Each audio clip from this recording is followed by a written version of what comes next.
नमस्कार, आप देख रहे हैं आज की खबर और मैं हूं आपके साथ शालिनी खंडेलवाल। बुलेटिन की शुरुआत करते हैं हेडलाइंस के साथ। रूस यूक्रेन के बीच सूमी से नागरिकों को सुरक्षित निकालने को लेकर बनी सहमति।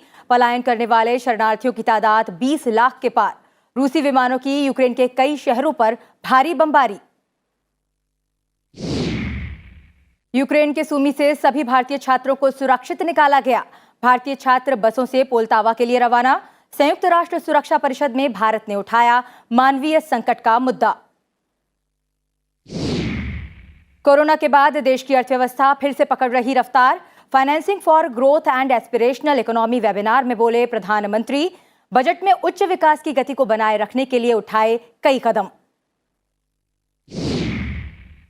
2 साल के बाद 27 मार्च से फिर से शुरू होंगी तय अंतर्राष्ट्रीय उड़ान। विमानन मंत्रालय ने दी मंजूरी। यात्रा के लिए जरूरी दिशा निर्देशों का पालन होगा अनिवार्य। कोरोना की वजह से लगी थी पाबंदी। और अंतर्राष्ट्रीय महिला दिवस पर राष्ट्रपति ने 29 महिलाओं को नारी शक्ति पुरस्कार से किया सम्मानित। महिला दिवस पर उपराष्ट्रपति ने दी बधाई।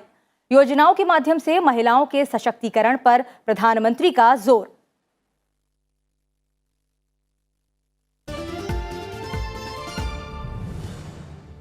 हेडलाइंस के बाद अब एक नजर उन खबरों पर जो आज सुर्खियों में रहीं। उपराष्ट्रपति एम वेंकैया नायडू ने शिक्षा की पहुंच और गुणवत्ता बढ़ाने के लिए प्रौद्योगिकी का उपयोग करने का आह्वान किया। द न्यू इंडियन एक्सप्रेस के थिंक एडू कॉन्क्लेव को संबोधित करते हुए उपराष्ट्रपति ने साक्षरता और लैंगिक समानता में भारत की प्रगति की सराहना करते हुए शिक्षा में डिजिटल विभाजन को पाटने की अपील की। केंद्रीय गृह मंत्री अमित शाह ने अंतर्राष्ट्रीय महिला दिवस के मौके पर त्रिपुरा में सरकारी नौकरियों में महिलाओं को 33% आरक्षण देने की घोषणा की। पूर्वोत्तर राज्य में बीजेपी आईपीएफ की सरकार की चौथी वर्षगांठ के मौके पर उन्होंने 2 रैलियों को संबोधित किया। साथ ही सबरूम में कथलचारी सीमा चौकी क्षेत्र पर सिंगल रो फेसिंग कार्य का निरीक्षण किया। आरबीआई के गवर्नर शक्तिकांत दास ने एक नई सेवा शुरू की, जिसके जरिए 40 करोड़ से अधिक फीचर फोन या सामान्य मोबाइल फोन उपयोगकर्ता सुरक्षित तरीके से डिजिटल भुगतान कर सकेंगे। जिन लोगों के पास इंटरनेट कनेक्शन नहीं है, वे यूपीआई 123 पे नाम से शुरू की गई सेवा के जरिए डिजिटल भुगतान कर सकते हैं। ये सेवा साधारण फोन पर भी काम करेगी।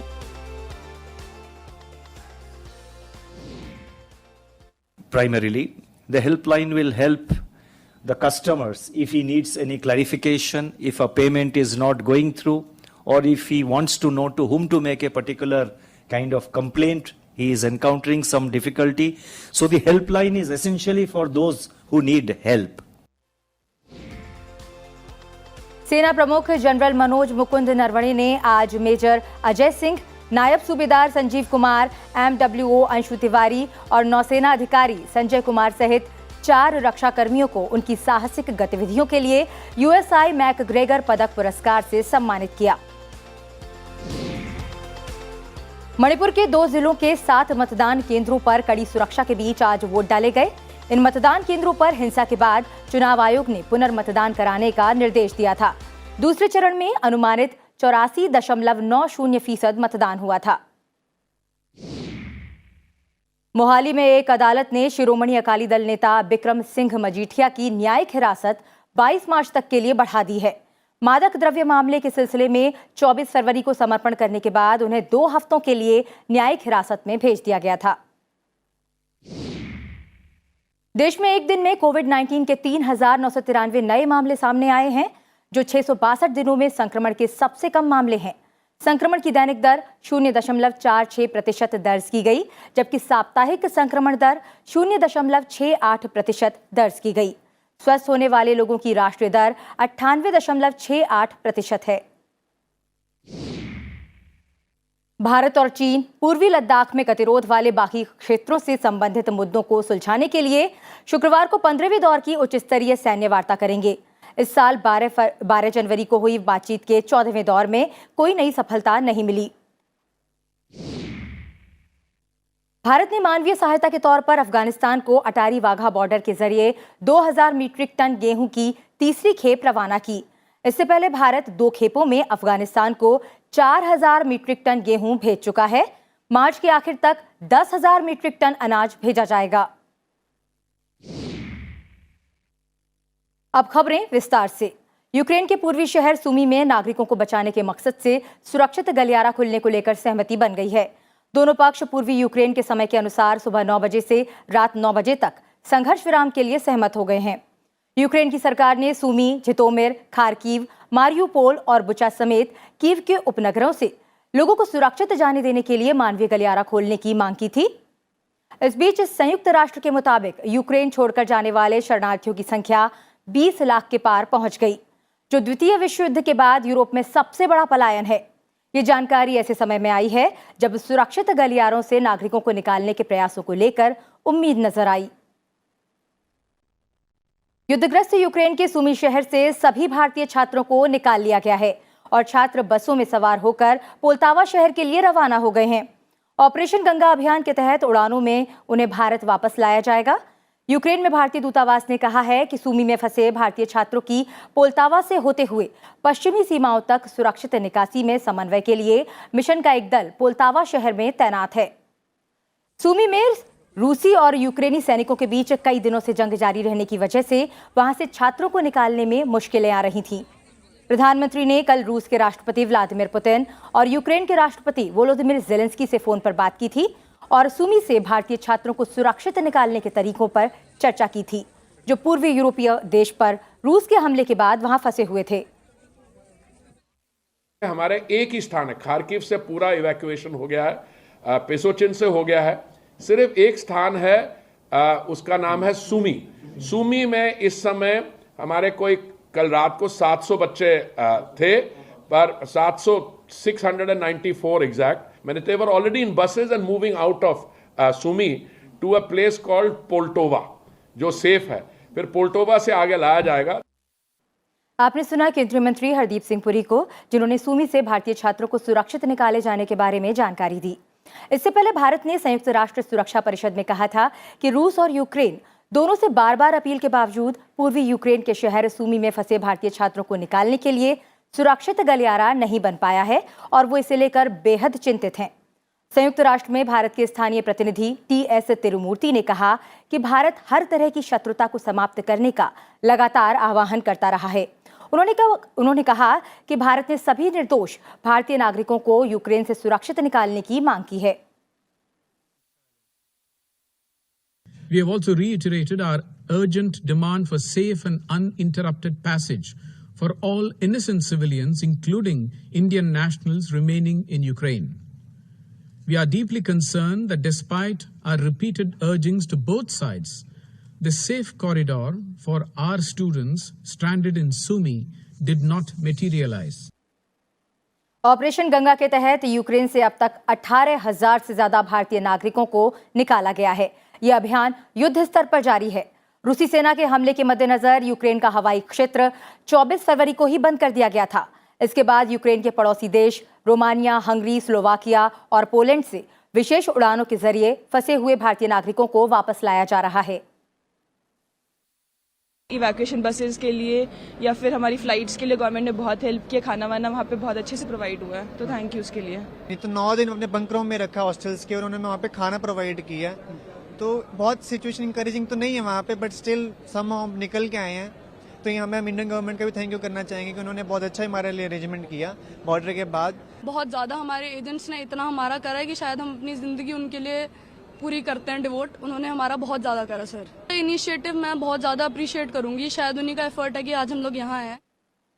आपने सुना उन भारतीय छात्रों को जिन्होंने भारत वापस आने पर अपनी खुशी जाहिर की है। बढ़ते हैं आगे। यूक्रेन के राष्ट्रपति वोलोदिमीर ज़ेलेंस्की ने कहा है कि मानवीय आधार पर गलियारा देने के लिए हुए समझौते के बावजूद रास्ते रूसी टैंक, रूसी रॉकेट और रूसी बारूदी सुरंग से पटे रहे। वीडियो संदेश में वो अपने कार्यालय में नक्काशीदार मेज के पीछे बैठे नजर आ रहे हैं, जो ये साबित करता है कि वो कीव में ही मौजूद हैं।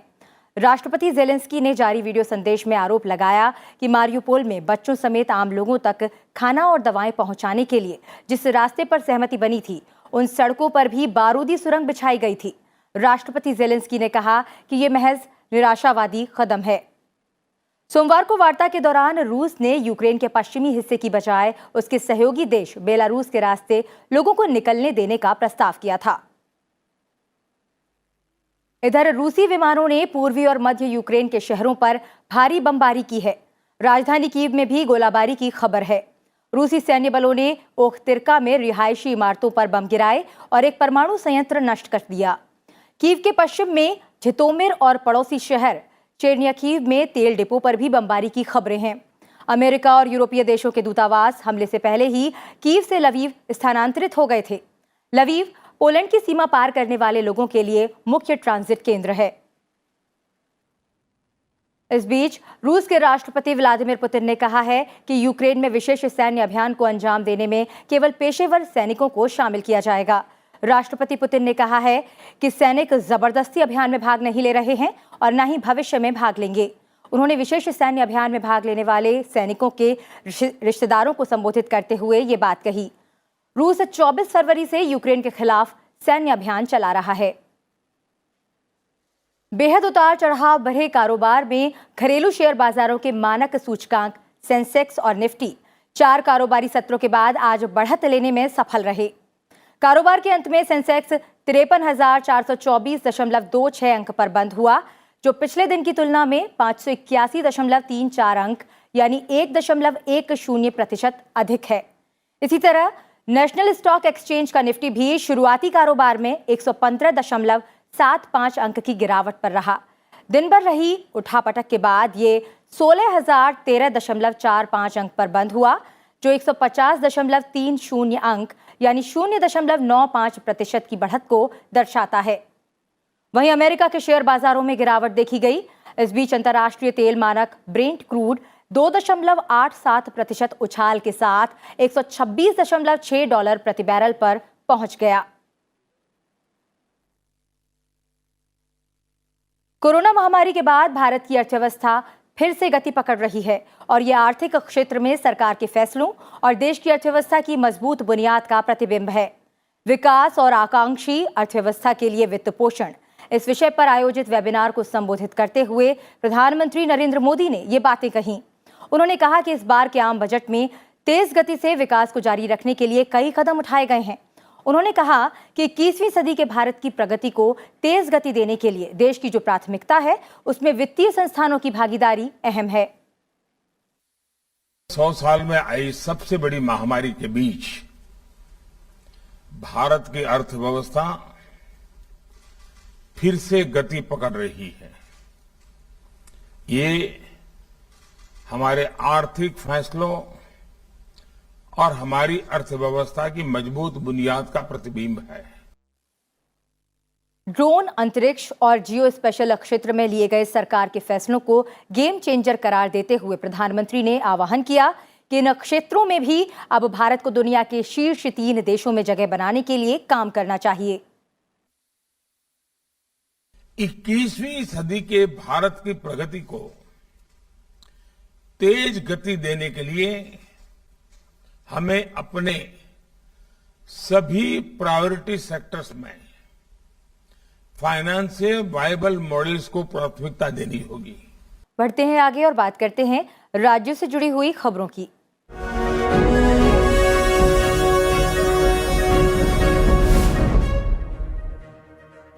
केंद्रीय मंत्री भूपेंद्र यादव और केंद्रीय मंत्री स्मृति ईरानी ने आजादी के अमृत महोत्सव के अवसर पर महिला ईंट भट्टा श्रमिकों और बीड़ी कामगारों के स्वास्थ्य और पोषण की जांच एवं हेल्थ सप्लीमेंट और आयुष किट के वितरण कार्यक्रम में हिस्सा लिया।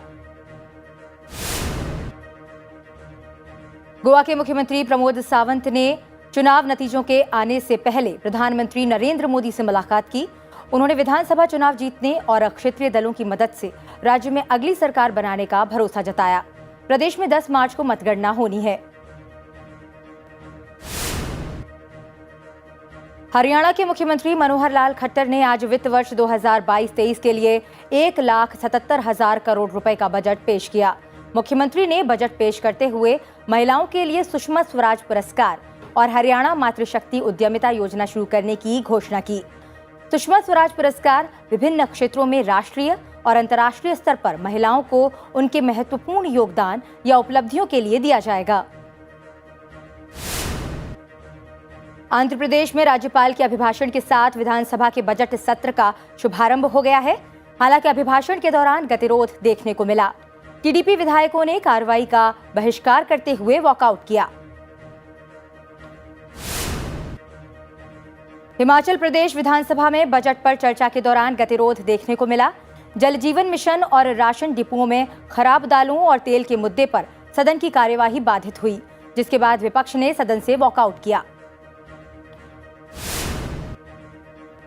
अंतर्राष्ट्रीय महिला दिवस के मौके पर कांग्रेस महासचिव प्रियंका गांधी ने लखनऊ में महिला मार्च का नेतृत्व किया। इसमें ढोल नगाड़ों के बीच लड़की हूं, लड़ सकती हूं का नारा गूंजा। मार्च में हजारों की संख्या में महिलाएं शामिल हुईं। उत्तर प्रदेश विधानसभा चुनाव के दौरान आदर्श आचार संहिता के कथित उल्लंघन की 2145 घटनाओं के संबंध में प्राथमिकी दर्ज की गई है। प्रदेश के मुख्य निर्वाचन अधिकारी ने बताया कि करीब 33 लाख लोगों के खिलाफ निरोधात्मक कार्रवाई की गई। साथ ही अब तक करीब 103 करोड़ से ज्यादा की नकदी बरामद की गई। पश्चिम बंगाल में बीजेपी से निष्कासित नेता जयप्रकाश मजूमदार ने सत्तारूढ़ तृणमूल कांग्रेस का दामन थाम लिया। मुख्यमंत्री ममता बनर्जी की मौजूदगी में उन्होंने पार्टी की सदस्यता ग्रहण की। दिल्ली के स्वास्थ्य मंत्री सत्येंद्र जैन ने शाहदरा के ज्वाला नगर में पॉलीक्लिनिक का उद्घाटन किया। उन्होंने कहा कि दिल्ली में करीब 25 पॉलीक्लिनिक चल रहे हैं और सरकार इस साल 100 पॉलीक्लिनिक शुरू करने की कोशिश कर रही है।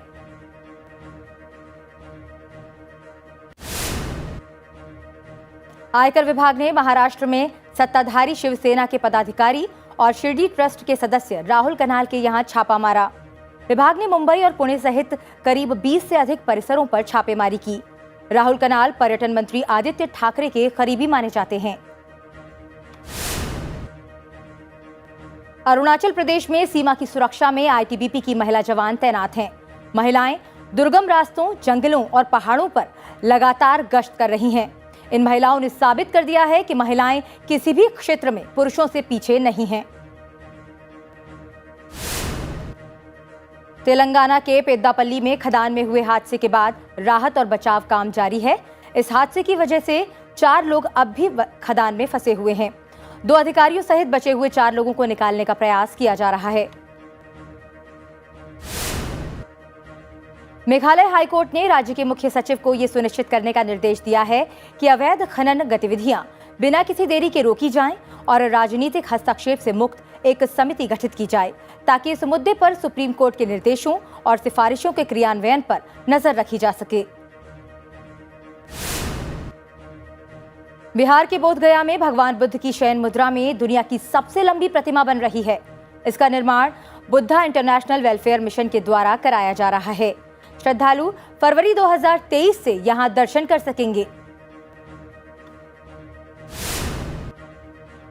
माता वैष्णो देवी श्राइन बोर्ड ने कई श्रद्धालुओं के ठगे जाने के बाद गूगल को पत्र लिखकर फर्जी ऑनलाइन सेवाओं की वेबसाइटों को ब्लॉक करने का अनुरोध किया है। बोर्ड और पुलिस को फर्जी वेबसाइट के माध्यम से फर्जी टिकट बुकिंग की शिकायत मिली थी। उत्तर प्रदेश के प्रयागराज में उद्यान विभाग की ओर से चंद्रशेखर आजाद पार्क में 3 दिवसीय फूल और सब्जियों की प्रदर्शनी का आयोजन किया गया है। इसमें 5000 फूलों के गमले लगाए गए हैं। साथ ही 20 आकृतियां भी लोगों के आकर्षण का केंद्र बनी हुई हैं।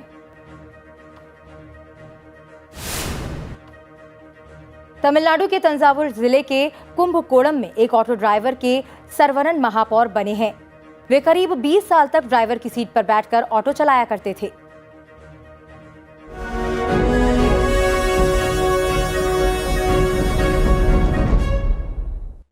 अब बढ़ते हैं आगे और बात करते हैं अंतर्राष्ट्रीय उड़ानों की।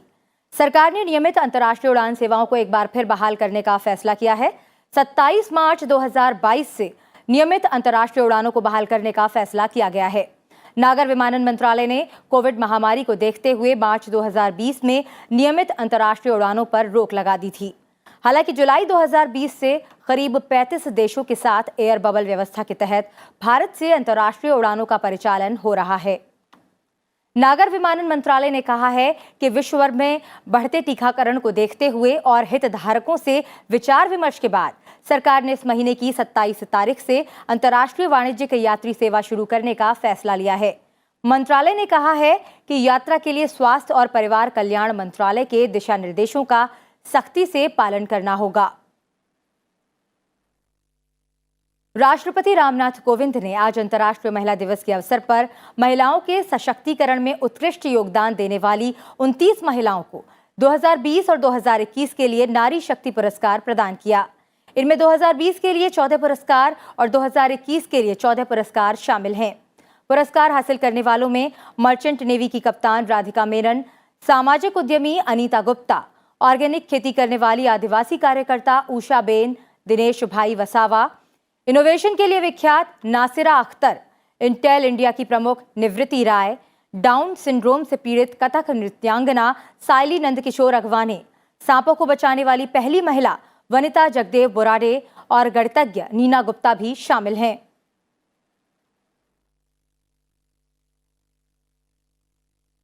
वीडियो कॉन्फ्रेंसिंग के माध्यम से कच्छ में महिला संत शिविर में एक संगोष्ठी को आज प्रधानमंत्री नरेंद्र मोदी ने संबोधित किया। प्रधानमंत्री ने महिला दिवस पर बधाई देते हुए कहा कि कच्छ की धरती सदियों से नारी शक्ति और सामर्थ्य की प्रतीक रही है। कच्छ की महिलाओं ने अपने अथक परिश्रम से कच्छ की सभ्यता और संस्कृति को भी जीवंत रखा है। कच्छ के रंग, विशेष रूप से यहाँ का हैंडीक्राफ्ट, इसका बड़ा उदाहरण है। ये कलाएं और ये कौशल पूरी दुनिया में अपनी पहचान बना रहा है। नारी नीति, निष्ठा, निर्णय शक्ति और नेतृत्व की प्रतिबिंब होती है, उसका प्रतिनिधित्व करती है। इसलिए हमारे वेदों ने, हमारी परंपरा ने ये आह्वान किया है कि नारी सक्षम हो, समर्थ हो और राष्ट्र को दिशा दे। आज अंतर्राष्ट्रीय महिला दिवस है। महिलाओं की सामाजिक, आर्थिक, सांस्कृतिक और राजनीतिक उपलब्धियों को रेखांकित करने के लिए हर साल 8 मार्च को ये दिन मनाया जाता है। इस मौके पर राष्ट्रपति, उपराष्ट्रपति, प्रधानमंत्री और लोकसभा अध्यक्ष ने बधाई दी है। वैश्विक स्तर पर महिला दिवस को आधिकारिक तौर पर मनाने की शुरुआत 1975 में तब हुई जब संयुक्त राष्ट्र ने इसे मनाना शुरू किया। 1996 में पहली बार इसके आयोजन को एक थीम से जोड़ा गया। संयुक्त राष्ट्र के मुताबिक इस साल अंतर्राष्ट्रीय महिला दिवस की थीम है gender equality today for a sustainable tomorrow, यानी मजबूत भविष्य के लिए लैंगिक समानता जरूरी है। अमेरिका में आयोवा में एक स्कूल के बाहर चलती गाड़ी से की गई गोलीबारी में एक किशोर की मौत हो गई और 2 लोग जख्मी हो गए। ईस्ट हाई स्कूल के मैदान पर की गई गोलीबारी के संदिग्ध को हिरासत में ले लिया गया है। हालांकि उस पर तत्काल आरोप नहीं लगाए गए हैं। पुलिस ने गोलीबारी में हताहत हुए लोगों की पहचान नहीं बताई है। स्कूल को बंद कर दिया गया है। पुलिस की तफ्तीश जारी रही। अंतर्राष्ट्रीय महिला दिवस पर मध्य प्रदेश में 12,000 स्क्वायर फीट की रंगोली बनाई गई है। चलते चलते आपको छोड़ जाते हैं इस खास रंगोली की तस्वीरों के साथ।